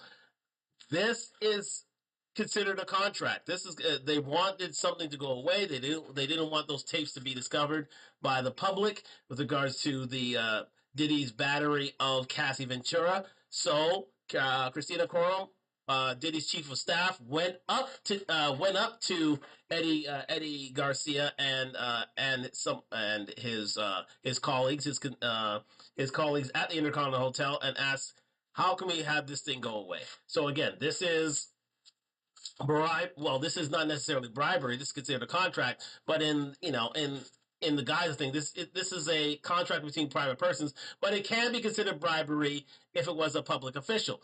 Now, again, being a person who was part of the security of the Intercontinental Hotel, it's a gray area to see if indeed this is indeed a public official, but the deal was done, $100,000 paid, and it was divvied up between Garcia and some of the people at the Intercontinental Hotel to have this video wiped out. So we're at that point now where indeed this is damning testimony against Diddy. Diddy used bribery, one of the predicate offenses, for a RICO charge in order to obtain the tapes that saw him commit battery against Cassie Ventura. Let's continue. Of course, this all came apart, and everyone's wondering, well, why do we see the video if they hid it? There's a couple ways, right, Jason? Well, we know there's a couple ways it could have happened. We don't know though precisely how it is that this video ended up in prosecutors' hands. First, it could have been these guys. They may have said that they were going to wipe the drive and they didn't wipe the drive. So they handed a copy, but they kept one for themselves. That's possible. It's entirely possible. This is not an honorable deal. Sometimes people say, oh, you need this thing buried. You'll pay me again in the future if I keep a copy, so I'll come and double dip. Classic. Second, it could have, we know that the feds raided Diddy's house, and there were stories coming out of it that they found a treasure trove of videos, including maybe some of the freak offs, the videos involving Cassie and Diddy and other escorts. And it could have been that Diddy kept a copy. Remember, he bought this thing for $100,000. It could have been that he kept the copy and that the feds seized it in the raid of his house. Yeah, it's entirely possible. Remember, this video comes out in 2024 after those raids. So the raids occur and the video is then leaked to CNN in some way. CNN is not going to give up their source of how they got this, but it does look like the video was recorded off of a monitor. The video that was shown to the world doesn't look like the raw footage of what the security cameras actually captured. And CNN had less than the full video. Once the official, we'll call it official, I don't know where it came from, but the official version leaked, or it came out in the trial, there were videos from 3 different cameras within the Intercontinental. It was much more sort of the professional video that was, or surveillance video that was taken, as opposed to something that was shot off of a screen and then handed to CNN. Now, a bit of this is academic. There's a couple points. Okay, before we go there, I really do believe, before we hear the rest from Beckerman and Kaufman, I really do believe that indeed those tapes did come from Diddy's private collection, the one he paid $100,000 for. I very much doubt that it came from Eddie Garcia and his cohorts with regards to keeping a copy for themselves in order to indeed, as they were saying, double dip for for more money from the likes of Diddy, because again, Diddy could use, he could muscle up and be very, very forceful, as was seen throughout this trial, in order to make sure that they did not ask for any more money. But again, this is all speculation. This is all allegations. So let's move forward. But I believe that indeed Diddy that this tape did indeed come from Diddy's private collection, and it was put out there through a leak in the U.S. The HSI, the Homeland Security Investigative Service, and leaked to CNN with regards to the beating. So again, I think that that is indeed what happened. That they obtained the tape from Diddy, and somebody from from Homeland Security released it. Was allowed it to be released to CNN, and that was released to the public. Let's continue. To note, the man seen on the video, if you look at the video of the beating, there's a man who comes out of an elevator who is a security official. That man's name. This guy was called by Cassie, right? From the elevator bank. So she goes out to kind of get away from Diddy. Apparently, she picks up a phone, one of those house phones, and calls down wanting assistance. Right. This is the guy who comes up to the floor, and we see him. And you see him. This man's name is Israel Flores. He is actually now an LAPD officer. And at the time, according to Eddie Garcia's testimony, he was unwilling to take money. They didn't think this guy would participate in the hush money transaction, and probably for good reason. He wanted to be a cop. And so he is not involved in this monetary transaction. The other 3 men are. But what's interesting is a couple things coming out that legally we want to discuss. One, you're going to hear this payment described as bribery. It's just incorrect. Bribery is a payment to a public official, a payment to a cop, a payment to a governor, a mayor, to sort of get them to work towards a criminal end. This was payment to hotel security officials from a private citizen. These kind of hush money payments are common and legal most of the time. I just want to. So again, like I just said here on Talk Live, just recently, this would not be considered bribery. These are private people. Those who are employed at the Intercontinental Hotel, they are not public officials.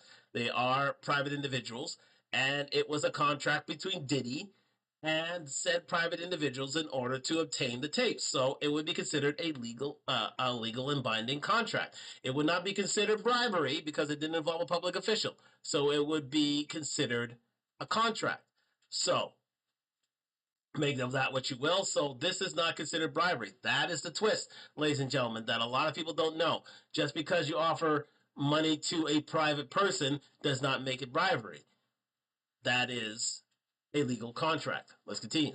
We dealt with this in our very first couple of episodes of this podcast, and a lot of people were saying, why isn't he being prosecuted for the payments to the hotel officials? It was when Israel Flores testified, actually, and we heard about this effort to keep it quiet. It is 100% totally and completely legal to pay somebody to conceal a tape, conceal evidence, destroy evidence, whatever it might be, provided that the person is not a Subject of a criminal investigation. Well, is not an officer, is not a judge, a member of a jury, a police officer, etc., or at the time that the destruction happens, they're the subject of a criminal investigation. Because there you get obstruction of justice. Right. If there's an ongoing investigation about this incident and you destroy evidence, you are committing a crime, and that crime is obstruction of justice. But there's So again, if Israel Flores, well, I would say the first witness of the prosecution, received in his guise as a police officer, received money to confiscate the tapes from the Intercontinental Hotel and received money for it, that's considered bribery in a nutshell.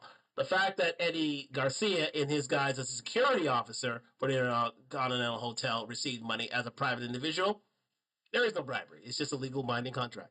At the time, there was no pending investigation. Obviously, the hotel security guards are not public officials. They're not peace officers. There was nothing illegal about this payment that Diddy made. So why is this relevant to this case? Well, the big reason is RICO. Yeah. He has been charged with running a criminal enterprise, and most of the things he's alleged to have done are crimes within themselves. In order to run the criminal enterprise, they've said he blew up Kid Cudi's car. That would be arson. They say he strong-arm tactics with various employees. Obviously, physical violence. Lots of testimony about that. Cassie by keeping her into the relationship by threatening her to disclose the videos to third parties. Right. On and on. What this shows is his state of mind. Right. This So really this shows is a criminal not, state of mind. As we said, this is not in and of itself a criminal act, paying money to conceal this video, but it does show his state of mind that he knew what he had done was wrong. He wanted to conceal it from the world, and that when it's another building block on top of this otherwise very illegal criminal activity, all goes to show that maybe you have a criminal enterprise. Yeah, it's So very good point raised there by Beckerman and Kaufman. Yeah, it's showing a criminal state of mind. It's showing that Diddy wanted to involve himself in nefarious, not exactly illegal, but nefarious affairs, unbecoming of a upstanding, honest, forthright individual, in order to conceal tapes that show him involved in some sort of crime. So it's showing he had a criminal mind. He was, and in so doing, shows that said criminal mind could lead a criminal organization. And he allowed for his assistant Christina Coram to carry out said legal activity in terms of money being exchanged for said tapes. However, illegal in the sense of his mind being that of having the thoughts of indeed a would-be criminal. Let's continue.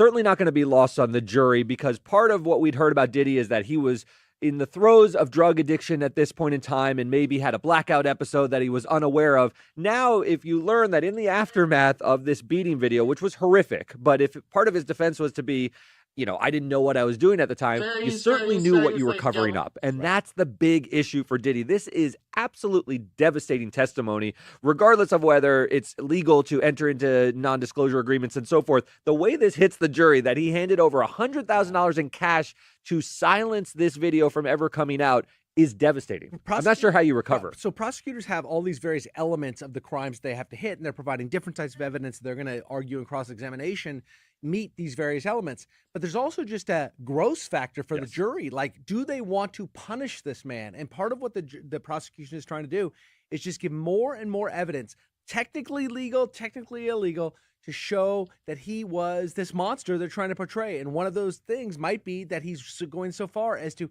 pay $100,000 to keep something quiet. Yeah, I've gotten this question of, are Diddy's lawyers doing a good job?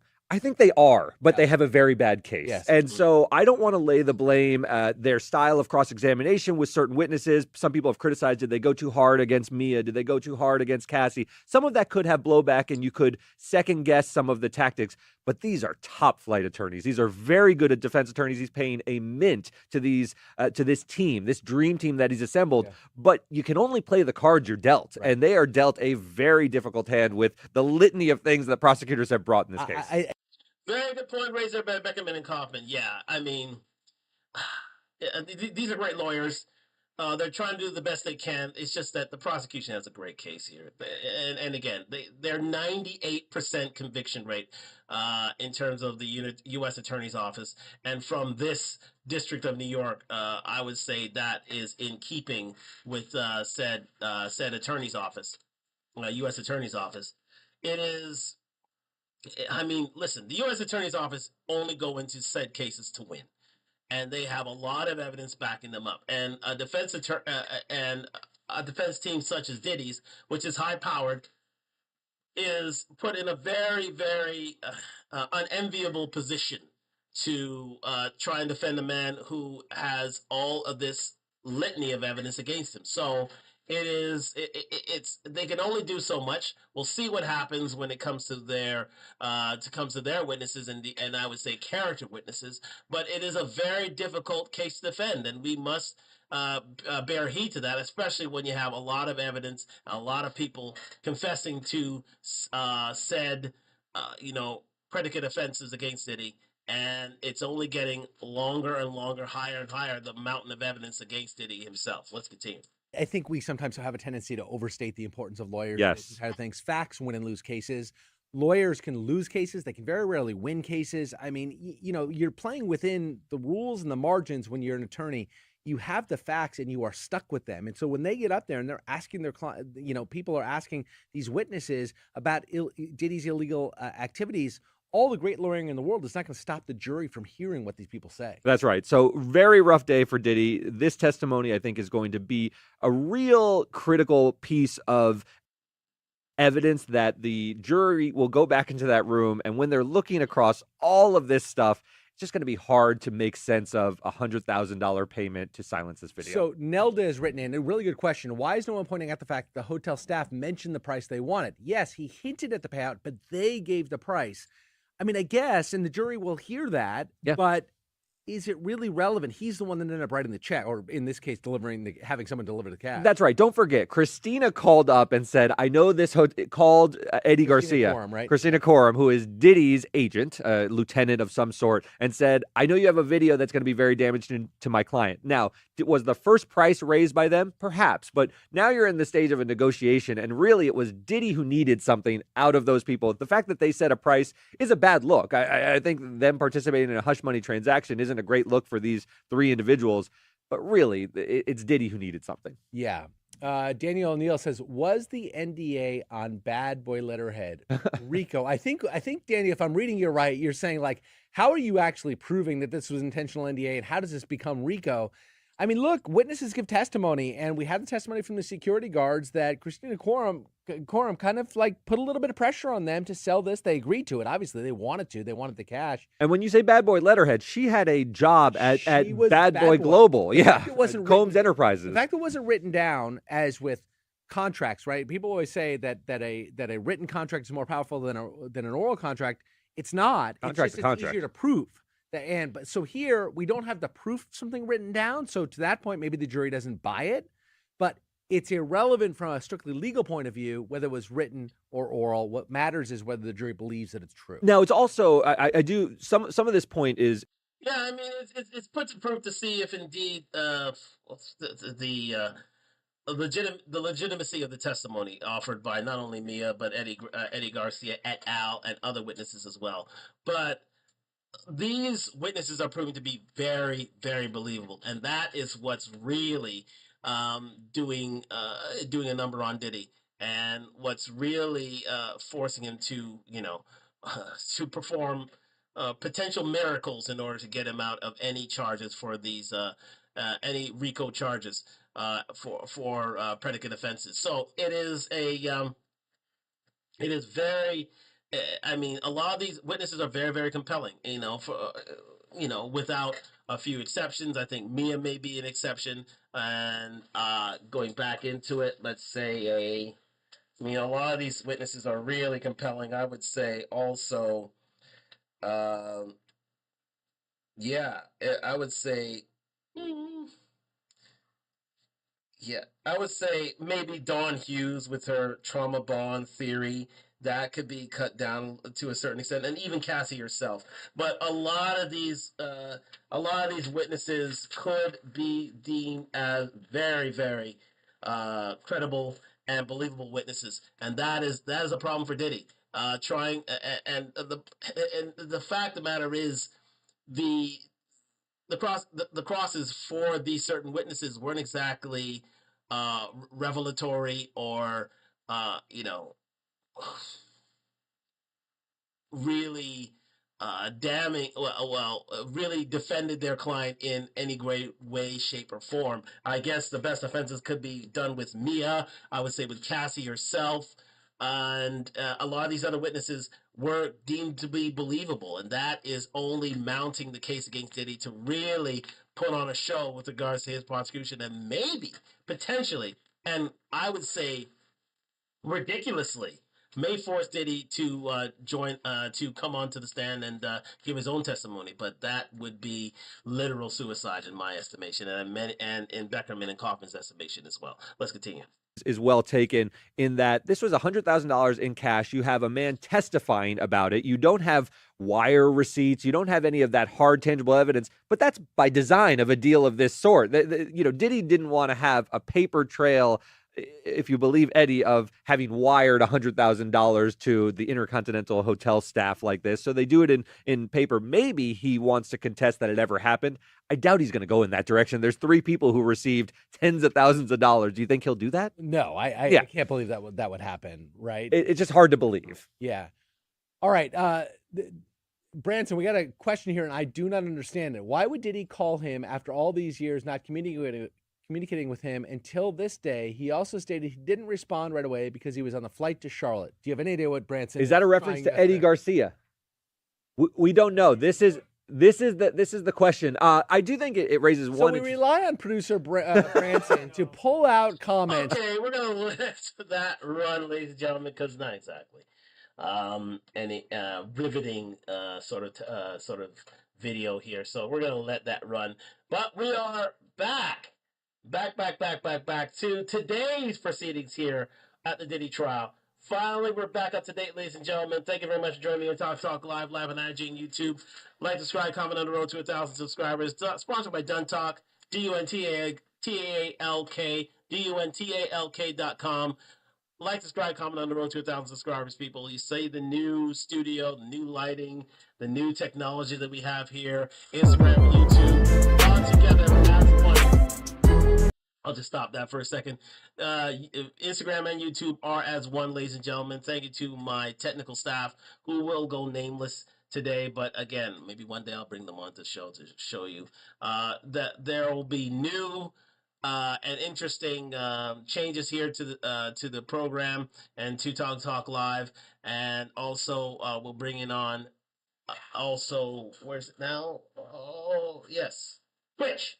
Bringing back Twitch here on the show. So we'll be streaming on 3 platforms ready for you. So let's continue with this this is today's proceedings at the Diddy trial, in which balcony horror testimony stuns court. Yes, we are back with today's proceedings at the Diddy trial. So modern day. Thank you very much for sticking me for all this time as we went through about 5 days of testimony in the Diddy trial. We're on day 19, ladies and gentlemen, well into week 4. Let's continue.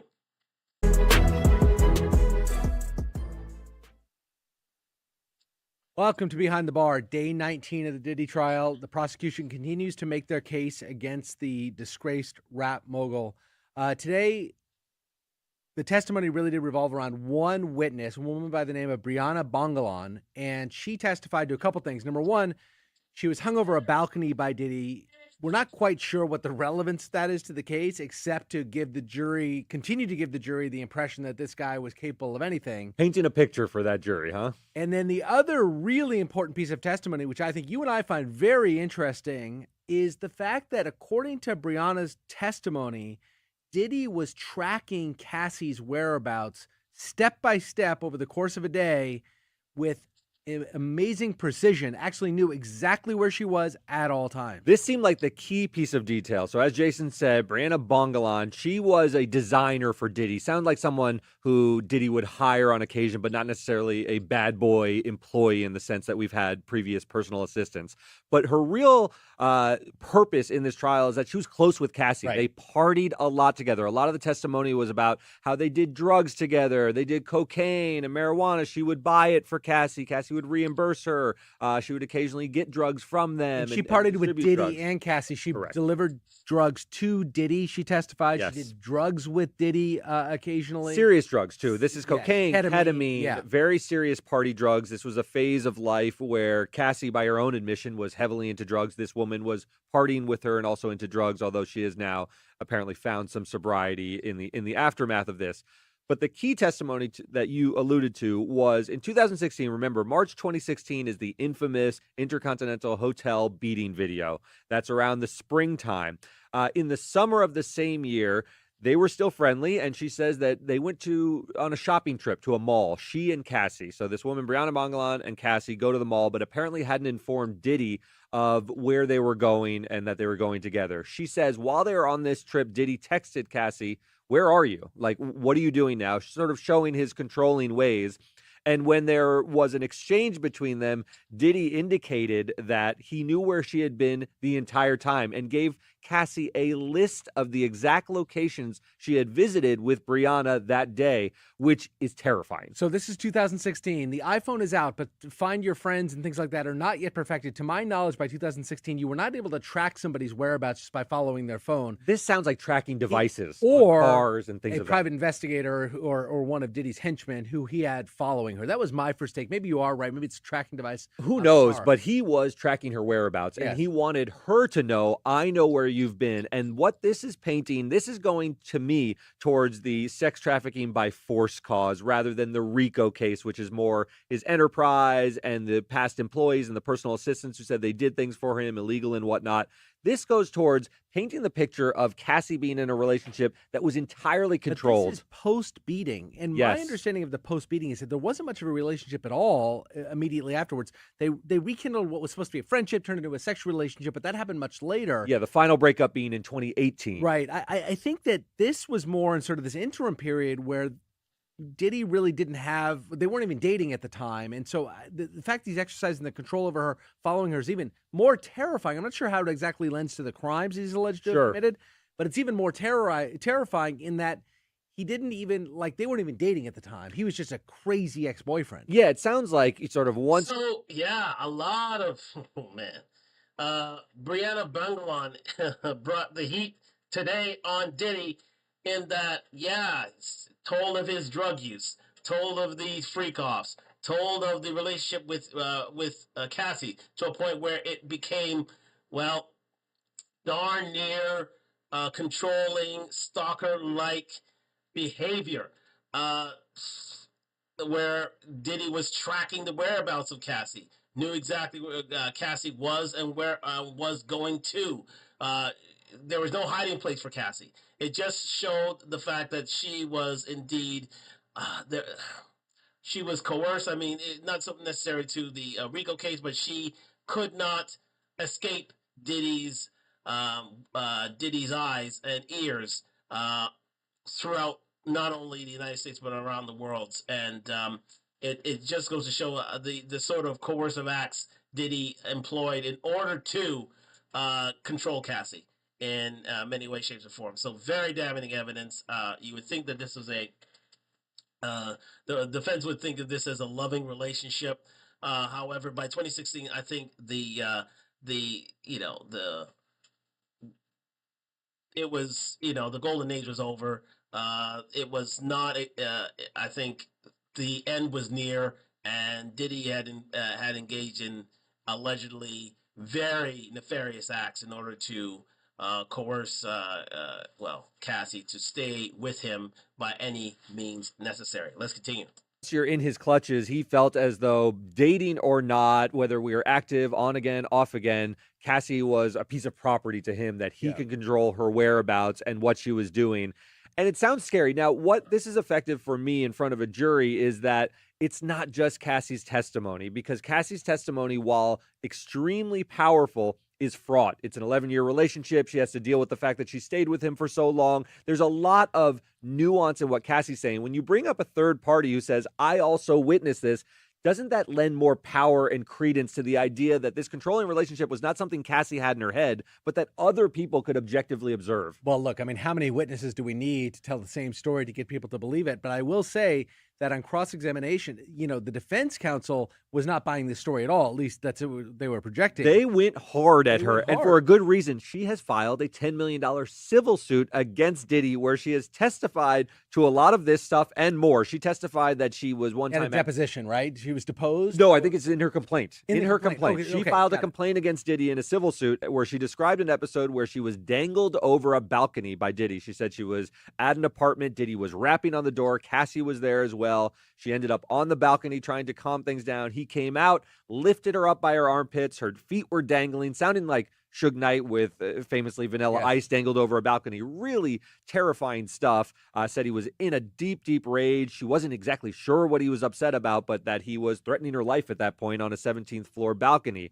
Now again, more trouble for Diddy, as another $10 million lawsuit is launched by Brianna Bungalon against Diddy for, certain, predatory acts, certain acts of coercion, certain acts of extortion, certain acts of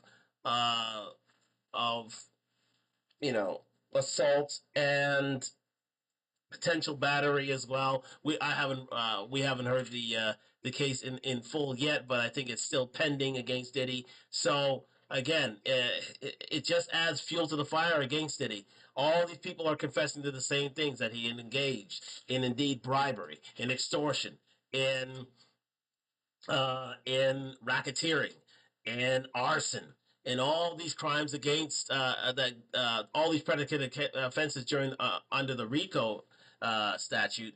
But again, it follows a pattern. It follows another pattern of coercion. It follows another pattern of extortion. It follows another pattern of bribery. It follows another pattern of, arson, all these, and racketeering, all these different offenses to which Diddy still has a form of defense. However, it's quite damning against Diddy. It's something that he needs to pay serious heed to upon cross-examination. Now, he's going to have character witnesses for the most part, but it's going to take a lot for all that evidence to be erased, literally, with regards to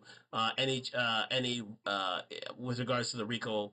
With regards to the RICO offense and the RICO charge and the predicate offenses. Let's continue. Now, on cross, you're right. Westmoreland, who is one of Nicole Westmoreland, who is one of Diddy's attorneys, very skilled, and she's a woman, and she is an African American woman. She was able to go very hard against this witness, and just question her veracity of her account. She said, "You sued this guy for $10 million. Is any of this even true?" Is any of this even true? Which drew an objection from the prosecution that was sustained by the judge. But nevertheless, those kinds of questions, when you ask that kind of question of a witness, is any of this even true? It almost seems like I'm incredulous that a word you said. It's got to permeate the jury a little bit to have them ask the same question. I think so. This is the first time we've really seen them. Diddy hasn't really challenged Cassie's testimony in this way, where they're sort of challenging whether it happened. They're saying it's domestic violence. He's a jealous boyfriend. It has nothing to do with sex trafficking. Misconstrue it, but this is now directly saying you're lying up there, and you sued him. You have a profit motive, and you are telling a tale that didn't happen. Which is really important. I think over the next few days and weeks, you're going to see the prosecution call up more of these witnesses who have filed civil suits against him, and they're going to, obviously, as their right to do, going to be able to cross-examine those witnesses based on the fact that it seems like a money grab, and you're just basically trying to perpetuate this effort to lie about him in order to get money. And that's pretty effective. It's a pretty effective mechanism of cross-examination. So you're going to see this over and over and over again. I think it's right. I mean, this is the hand that they're dealt as defense attorneys. One thing they're bringing up over and over again are the civil suits and settled suits. Remember, Cassie, the genesis of all of this with Diddy was a civil suit filed by Cassie that was subsequently withdrawn, but it laid out all the Kid Cudi stories, laid out all the monstrous behavior. And then she quickly settled it with Diddy. Now, they're saying, you just filed it for a profit motive and you quickly settled. To a person like Brianna Bongalan, they're saying, you're saying this stuff to bolster your ongoing civil suit against me. And I do think there's a level of effectiveness. Do you think the jury that's landing a bit and sort of muting or blunting some of this testimony? We heard Kirsten Brown Neal, who was on the show on Monday, say that every time a witness admits that they've accepted or demanded money from a person who's on trial, their testimony becomes less credible to the jury. Doesn't mean it's completely ruled out, but it becomes less credible to the jury. And I think that's exactly what's happening here. It becomes less credible. She's got a motive that isn't just telling the truth. I want to ask you one more question before we move to questions and comments. I think you're right. The prosecution is going to bring out more of these witnesses who have, let's call it a mixed motive. They filed a civil suit, but they're also testifying. Is there a risk for the prosecution in putting too many of these people up that can be challenged in this way? Or is the idea to just flood the zone and say there's so many of these people, you can't discount all of these stories, even if some of them are lying. There's just so many that it becomes inconceivable that some of it shouldn't stick. Yeah, without this case being televised and without us being in court, you and I, it's hard to really assess the veracity of the witnesses, how they appear. My guess is the prosecution is very carefully picking and choosing who they're putting up, which of these civil plaintiffs they're putting up, in an effort to obviously put the best testimony they can, but also the people that they think can weather cross-examination from very skilled defense lawyers. There is a risk. You can't just put them all up because some of them are going to be really bad witnesses, and you don't want to have to deal with that fallout. Because honestly, if one of these witnesses breaks down and says, under within cross-examination, falls apart and says, I made the whole thing up because Tony Busby told me to, or whatever they might say. Starts to taint everything. It starts to taint everything. That becomes devastating to the prosecution. So they're going to be very, very careful with who they put up there. I think great point raised there by Beckerman and Kaufman. Yes. And it gives you a preview of what's to come in the Diddy trial in that, I mean, there are going to be more people, more individuals who had interactions with Diddy testify against him, who have civil lawsuits against him. This one, Brianna Bangalan, has another $10 million, has a $10 million lawsuit, civil case against Diddy. And she was, again, as they were saying, pressed hard and really, fiercely cross-examined for the veracity of her case. And again, it's going to be, it's a tricky road for the prosecution, even though they've done a very good job in terms of presenting evidence. A lot of these, a lot of these people could be lying for the motive of money, and that would be the defense's case. This is where the defense can really have their get back against the prosecution by proving these witnesses to be, invalid, uncredible, incredible, I would say, and really not, for lack of a better word, truthful. And with that indeed could present huge problems to the prosecution, because again, this would bleed into the case itself of saying that if these witnesses aren't true, then what others aren't true, what others aren't telling the truth, what others have civil cases against them. So again, it's a very, very tricky tightrope these guys are walking here in terms of having these witnesses who have civil lawsuits against Diddy testify, because again, if a good cross-examination results, that could ruin the credibility of their witness and also their case. Let's continue. You're right. Let's go to some questions. So Enhanced Creator says, what happened to all the lawsuits Tony Busby filed? A lot of them are still filed. I mean, he had a very difficult period where he wasn't allowed to practice in New York because his bar license wasn't up to date. I think he'll be able to get around issues like that, have other attorneys and pro hoc vice motions file these. Those aren't going away. And they're not all going to be dropped. They're very much sort of pending while the criminal case plays out, and then you'll see all those things come back to life. It doesn't always happen that civil cases have to come after the criminal case, but the criminal case will take priority. Obviously, people have a right to a speedy trial. Diddy has a right to a speedy trial. They're going to try and push that along. The civil cases will linger in the background until it's resolved. I mean, he's clearly not out of the woods financially. Right. But if he is acquitted, he has enough money that he can take care of all the civil plaintiffs, make them very, very wealthy people in their own right, while maintaining hundreds of millions of dollars of his own wealth. So, if it was the other way, I can see Diddy wanting to take as many of the depositions of these potential witnesses as possible before they testify criminally. But this is the normal course of things. Where On the flip side, first and then civil. If he's convicted, then he's just bled dry by these civil suits, right? Yeah. I mean, because when you're convicted to a higher standard of proof, beyond a reasonable doubt, it becomes easier to prove some of these civil suits, and then he just loses money hand over fist, and it's a death spiral of a life. Monkey. Indeed, well put there by Beckerman and Kaufman. Yeah, a lot of these civil suits, and there are many. I think we have a few, including Diddy's former producer, whose name escapes me, who accuses him of sexual assault, including Ms. Bungalon, and many others who will be brought to the stand as well, and others who are not brought to the stand because they're seen as, well, not exactly, being able to deal with cross-examination on the stand here from some very skilled lawyers. So it remains to be seen what those things are. But again, with a conviction, it becomes a death spiral for Diddy, in that he has to. It adds to the credibility of these civil lawsuits, and then he'll have to pay hand over fist on many of these occasions, to the tunes of millions of dollars. And with $10 million, I would say at a clip here, it can run into the hundreds of $millions in terms of settlements and legal fees that are pending.